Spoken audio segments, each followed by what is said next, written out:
Hello students, welcome to 11th physics class.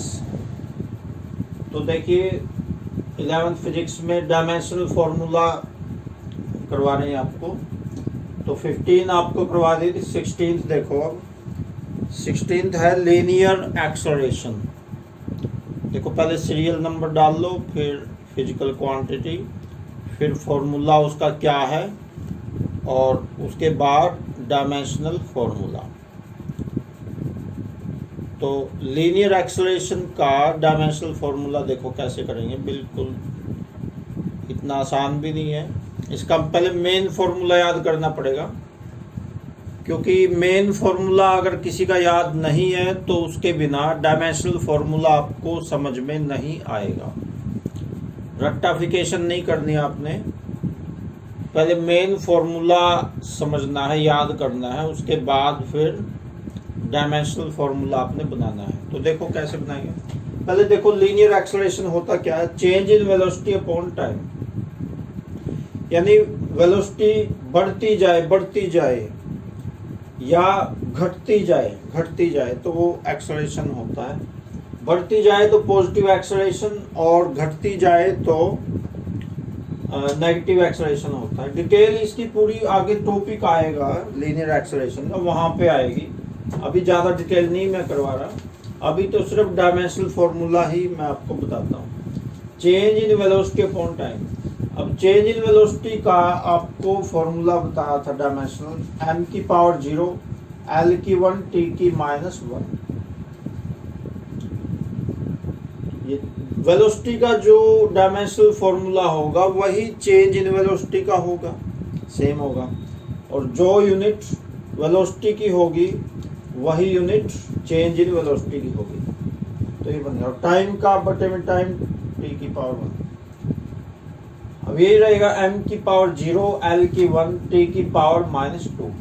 क्योंकि ये t की पावर 1 है जो नीचे, ऊपर जाके माइनस हो जाएगी, तो -1 पहले से ये ऊपर, एक और -1 आ जाएगा तो -2 हो जाएगा।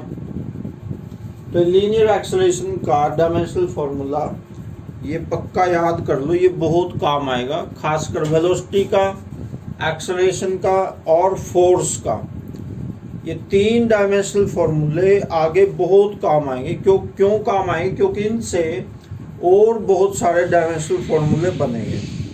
अब देखिए जैसे वेलोसिटी का डायमेंशनल फॉर्मूला यहाँ पे काम आया है, ऐसे ही एक्सेलरेशन और फोर्स के भी काम आएंगे।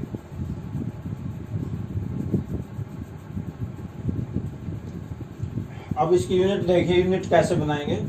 फॉर्मूले से ही यूनिट बन जाएगी, मेन फॉर्मूले से ही डायमेंशनल फॉर्मूला बनेगा, और मेन फॉर्मूले से ही यूनिट बनेगी। देखो कैसे बनेगी।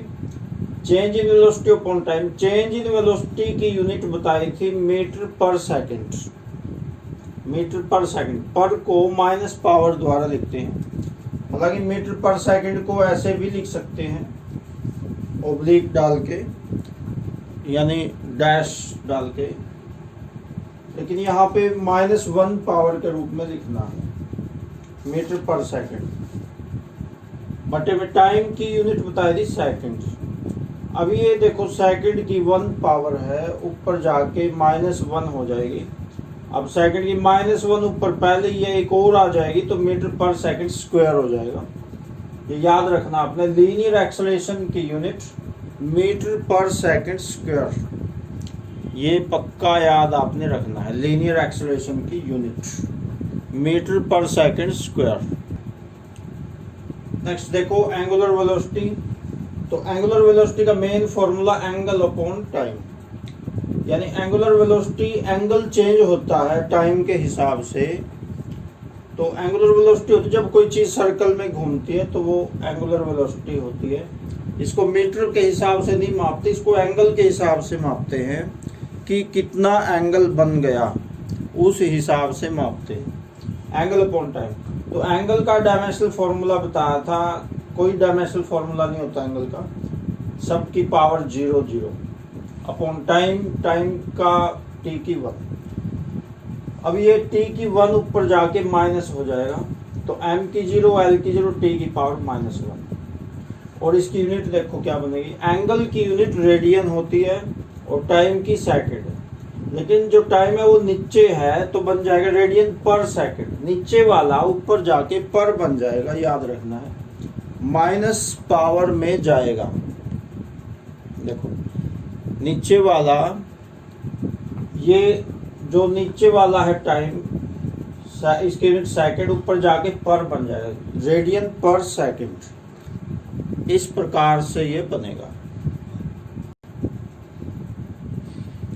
अब नेक्स्ट देखो एंगुलर एक्सेलरेशन, यानी एंगल चेंज होता है तो वो कितनी स्पीड से चेंज होता है, तो उसको एंगुलर एक्सेलरेशन कहते हैं। एंगुलर वेलोसिटी अपॉन टाइम, तो एंगुलर वेलोसिटी का फॉर्मूला डायमेंशनल बता था, एम की 0 एल की जब टी की -1 अपॉन टाइम का टी की 1। तो जो टी की 1 पावर है ऊपर जाके माइनस हो जाएगी तो -2 हो जाएगी। -1 पहले से ही है एक, ये ऊपर जाके ये भी -1 हो जाएगा, ये भी -1, और ये पहले से ही एक और -1 है तो हो जाएगा टी की पावर -2 इस प्रकार। और यूनिट देखिए, यूनिट भी इसी मेन फॉर्मूले से बनेगी, angular velocity upon time. Angular velocity की यूनिट रेडियन पर सेकंड और टाइम की सेकंड। अब ये सेकंड की 1 पावर है, ऊपर जाके ये माइनस हो जाएगी तो -1 ऊपर पहले से ही है, ये भी ऊपर -1 हो जाएगी तो -2 हो जाएंगे। रेडियन पर सेकंड स्क्वायर, माइनस पावर को पर से लिखते हैं, रेडियन पर सेकंड स्क्वायर, ये यूनिट इसकी हो जाएगी। तो नेक्स्ट देखिए लीनियर मोमेंटम। लीनियर मोमेंटम को P द्वारा लिखते हैं, इसकी डिटेल आगे आएगी, अलग से टॉपिक आएगा, खुद स्पेशल टॉपिक आएगा। तो इसका फॉर्मूला होता है P = mv, यानी मास इनटू वेलोसिटी। तो देखो डायमेंशनल फॉर्मूला कैसे बनाएंगे, मास इनटू वेलोसिटी। तो मास की तो बन गया डायमेंशनल फॉर्मूला m की 1, और वेलोसिटी का l की 1 t की पावर -1, तो बन जाएगा m की पावर 1 l की 1 t की -1। ये बन गया लीनियर मोमेंटम का डायमेंशनल फॉर्मूला। यूनिट भी इसी फॉर्मूले से बन जाएगी, मास इनटू वेलोसिटी से। तो मास की देखो, मास की तो होती है किलोग्राम, मास की यूनिट किलोग्राम, और वेलोसिटी की मीटर पर सेकंड। तो दोनों को कंबाइन करेंगे तो बन जाएगा किलोग्राम मीटर पर सेकंड। इनको डिराइव्ड यूनिट्स कहते हैं क्योंकि ये 2 या 2 से ज़्यादा जो बेसिक यूनिट्स हैं उनके मिलने से बनती है, तो इनको कहते हैं डिराइव्ड यूनिट्स। अब नेक्स्ट देखिए, सबसे ज़्यादा इम्पोर्टेंट है ये फोर्स।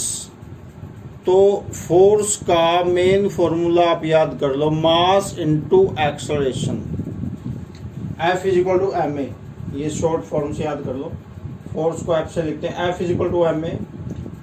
ये इसका डायमेंशनल फॉर्मूला सबसे ज़्यादा काम आएगा क्योंकि आगे और डायमेंशनल फॉर्मूले आएंगे तो इससे बहुत सारे डायमेंशनल फॉर्मूले बनेंगे।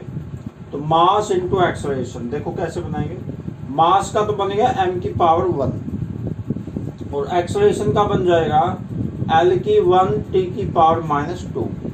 तो दोनों को कंबाइंड करेंगे तो हो जाएगा m की 1 l की 1 t की -2। तो ये बन गया फोर्स का डायमेंशनल फॉर्मूला। अभी इसको पक्का याद कर लो आप, क्योंकि ये आगे बहुत ज़्यादा काम आएगा, वहाँ पे फिर इसको अलग से याद नहीं करना, अभी पक्का कर लो। फोर्स का डायमेंशनल फॉर्मूला m की 1 l की पावर 1 t की पावर -2।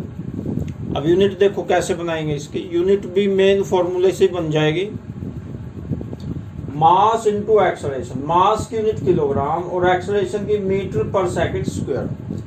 तो कंबाइन करेंगे दोनों को, बन जाएगी kilogram metre per second square, kilogram metre per second square.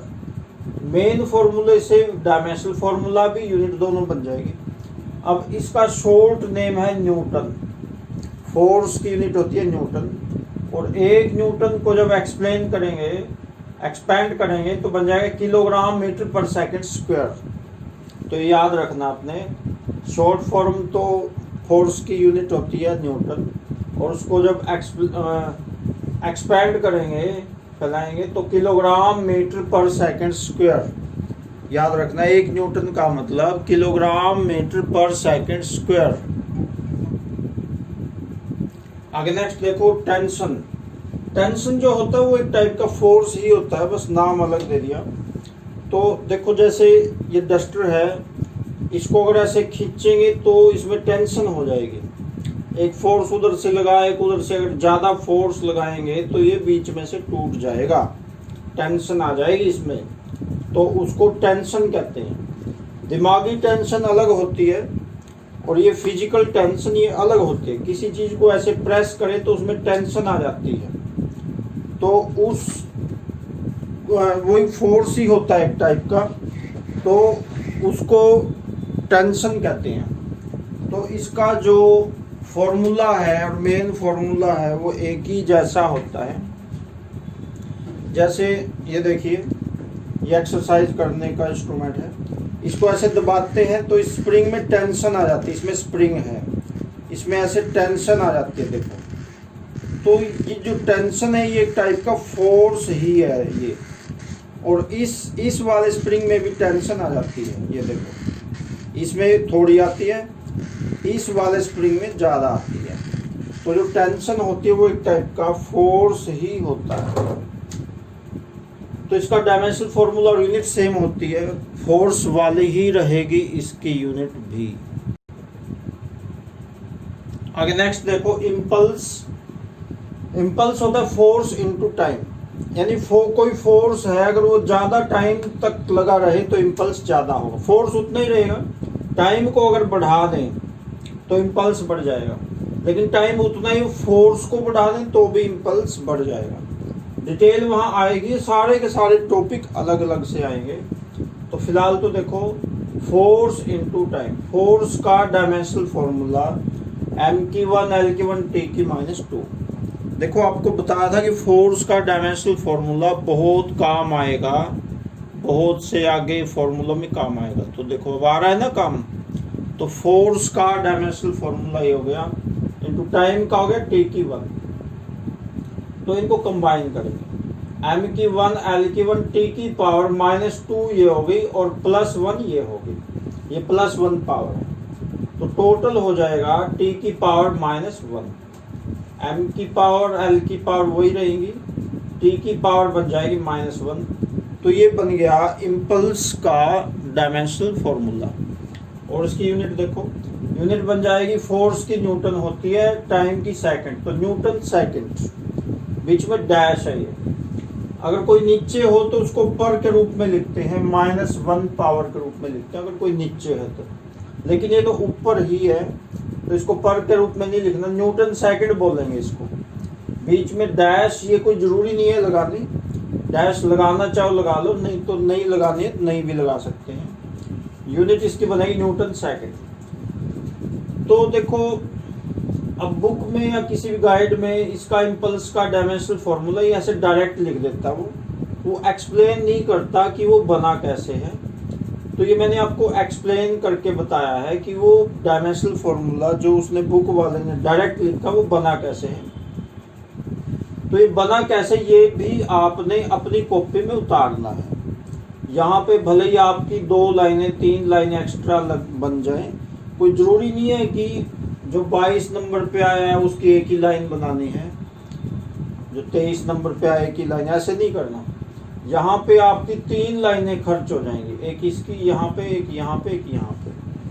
तो ये बनता कैसे है कोई भी डायमेंशनल फॉर्मूला, वो भी आपने फेयर कॉपी में लिखना है, ये आपके काम आएगा बहुत ज़्यादा। मान लो आप भूल गए तो इम्पल्स का डायमेंशनल फॉर्मूला अपने आप बना सकते हैं, तो अपने आप भी बना सकते हैं, यूनिट भी अपने आप बना सकते हैं। तो अभी आज की वीडियो में इतना ही रहेगा, इन्हीं डायमेंशनल फार्मूलों को पक्का करो, बाकी फिर नेक्स्ट वीडियो में आपको डायमेंशनल फार्मूले बताए जाएंगे। Okay, thanks.